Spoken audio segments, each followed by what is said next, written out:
people will leave you neither in faithfulness nor cruelty, neither in denial nor acknowledgement.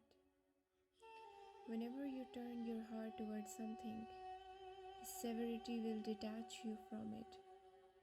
O heart, fix not your heart on any place, do not persist. O friend, seek no joy when the beauty desires heartache, for you are a prey in a lion's claws. Should the heart ravisher pour mud on your head, welcome it in place of Tartarian musk. Within you hides a dog-natured enemy that can be repelled only with cruelty. When someone beats a rug with a stick, he is not beating the rug. His aim is to get rid of the dust. Your inward is full of dust from the veil of I-ness, and that dust will not leave all at once. With every cruelty and every blow, it departs little by little from the heart's face, sometimes in sleep and sometimes in wakefulness. The grapes of my body will become wine only after the vintner stomps upon me with his feet. I surrender my spirit, like grapes, to his stomping, so that my inmost consciousness may level in joy. Although the grapes keep on weeping blood and saying, I have had enough of this injustice and cruelty. The stomper puts cotton in his ears. I'm not pressing out of ignorance. If you wish to deny, you have an excuse, but I am the master of this work. When you reach perfection through my efforts and treading, then you will thank me exceedingly. Should heartache enter your mind and ambush your joy, yet it prepares the way for happiness. Quickly it sweeps all others out of the house so that joy may come to you from the source of good. It makes the yellow leaves from the branch of heart so that the fresh leaves may grow continuously. It pulls up the root of old happiness so that a new ecstasy may stroll in from yonder. Heartache pulls up withered and crooked roots so that no root may remain concealed. Though heartache may extract many things from the heart, in truth it will bring something better in return. Fire flees from water because water puts it out. Your senses and thoughts are all fires, but the senses and thoughts of the sheikh are sweet light. When the water of his light drips upon your fire, it sizzles and jumps up. As it sizzles and splatters, call it death and pain until this hell of your ego becomes cold. First thou empty the lovers through the anguish of separation, then thou fill them with gold to the tops of their heads. A spiritual fire will come to you, roast you. But if you jump back like a woman, you are an unripe cuckold. If you flee not from the fire, you will become completely cooked. Like fresh baked bread, you will be the chief and the deer on the table. You are the shame of all men if he should draw a sword in cruelty and instead of going forward, you hunt for a shield. If you want to attain the spirit and achieve laughing good fortune, then laugh like a rose whether you see gentleness or cruelty. Pain is man's guide in every work, unless he senses a pain for that work, until desire and love for that work appear within him, he will not set out to perform it. Without pain, he will not be able to accomplish it, whether it be success in this world or in the next. Trade or kingship, the religious sciences or astronomy or whatever it may be.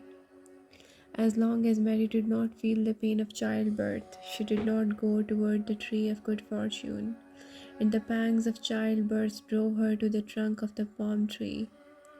That pain took her to the tree, and the barren tree bore fruit. The body is like Mary, and each of us has a Jesus within him. If the pain appears, our Jesus will be born, but if no pain comes, Jesus will return to his origin on that same hidden road by which he came.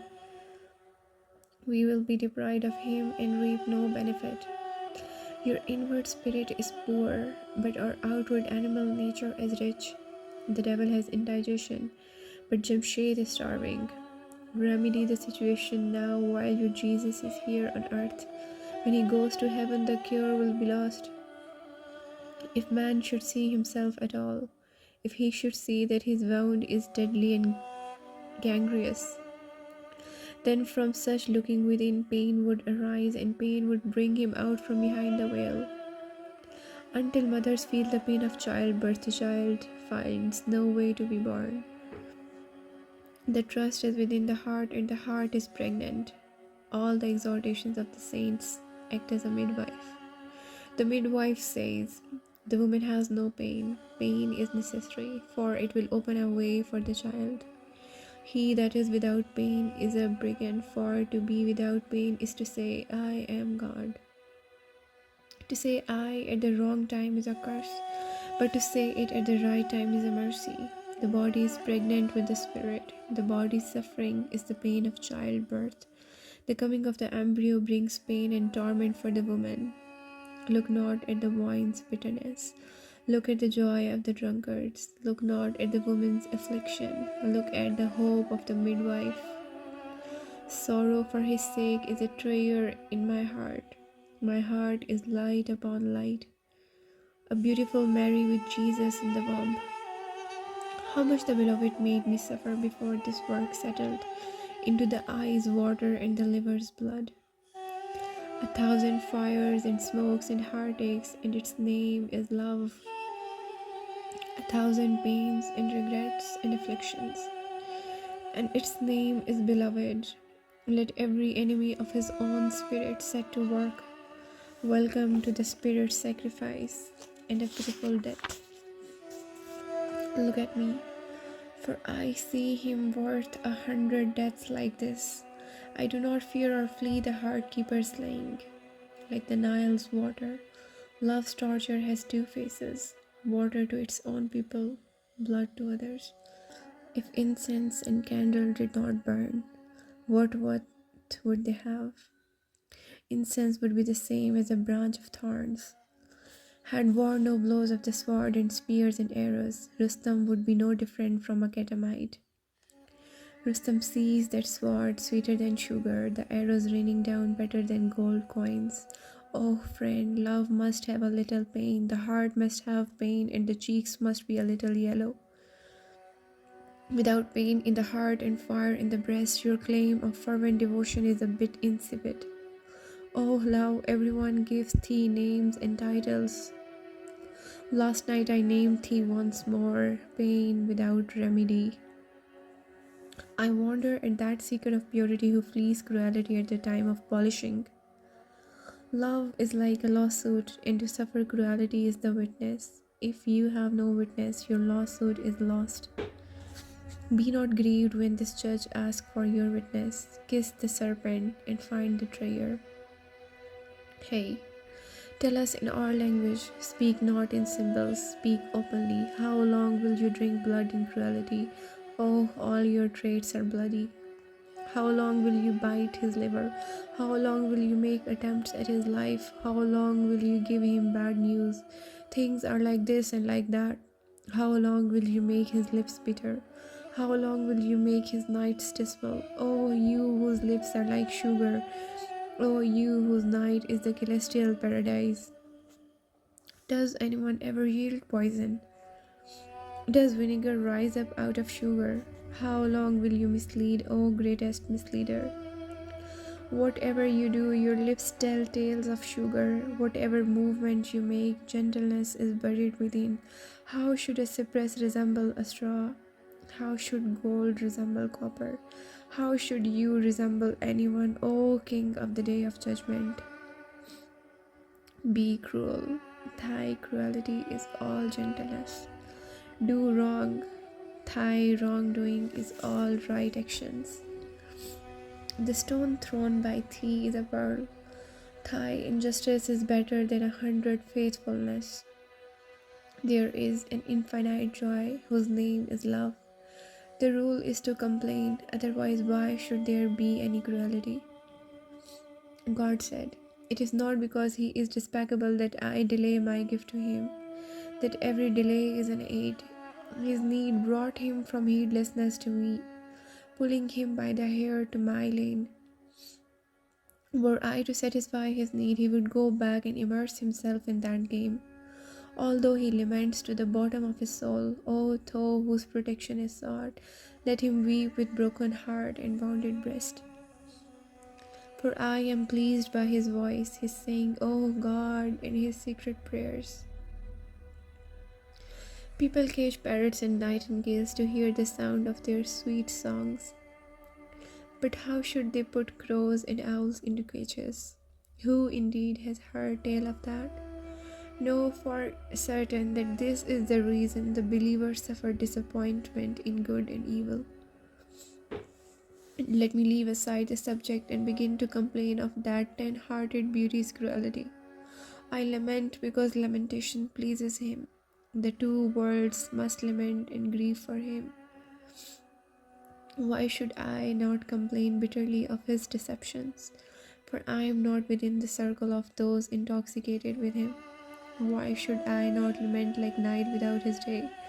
For I am not in union with his face that illumines the day. His unsweetness is sweet in my soul. May my life be sacrificed to the friend who gives my soul suffering. To please my unique king, I love my own suffering and pain. I make a collyrium for my eyes from the dust of heartache so that these two seas may be filled with pearls. The tears people shed for his sake are pearls, though they think they are tears. I complain of the spirit, but I am not a complainer. I am only relating. My heart keeps saying, I suffer because of him, and I keep laughing at its weak hypocrisy. Oh, thou whose face is like a rose and whose tresses are sweet marjoram. My spirit is joyful when I am in heartache over thee. Oh, my spirit is joyful over thee. May my spirit never be without thee. My spirit gave his heart to thee and sits together with thy heartache. Heartache for a person's sake is bitter, but this heartache of love is like sugar. Look no more at this heartache of love as if it were heartache. When love's heartache leaves the breast for an instant, the house becomes a tomb and all its inhabitants grieve. Heartache does not dare come near him who is in heartache for thee, and if it should come, he must lop off its head. The remedy for the pain in my heart is pain for him. Why should I not entrust my heart to his pain?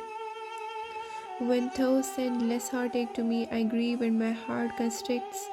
But when thou pour down heartache upon me, I am put to shame by its gentleness. The heartache has not allowed me an instant's heartache. Desire for thee has not allowed me to be water and clay. Marvelous pain thou inflicts that become the cure of my pains. Marvelous dust thou stir up that anoints my eyes with collyrium. Suffering for thee allows no suffering to come to me. Thy treasure does not let me be poor and indigent dervish. So drunk am I with his injustice that I cannot discern it from justice.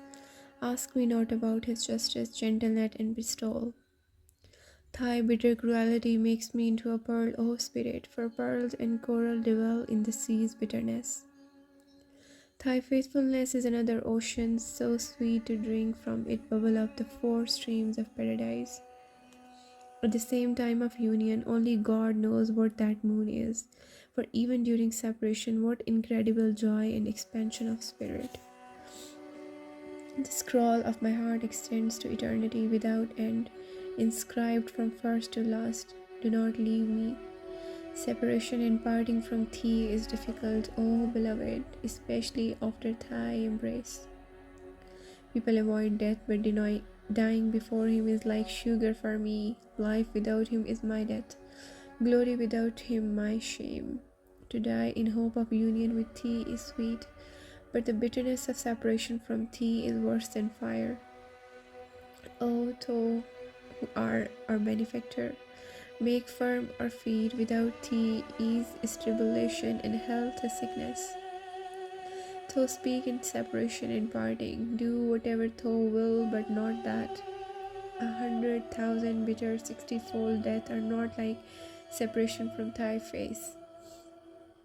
Union with this world is separation from that world. The health of this body is sickness of the spirit. It is hard to be separated from this karma, said I. So know that separation from that permanent abode is harder. Since it is hard for you to be separated from the painting, think what it will be to be parted from the painter. Oh, you who cannot bear to be without this despicable world. How can you bear to be without God, oh friend? How? Since you cannot bear to be without this black water, how can you bear to be without God's fountain? If you should see the beauty of the loving God for one instant, and throw your soul and existence into the fire, then having seen the glory and splendor of his proximity, you would see these sweet beverages as carrion. Strive quickly to find self in selflessness, and God knows best the right course. Farness from thee is a death full of pain and torment, especially the farness that comes after union.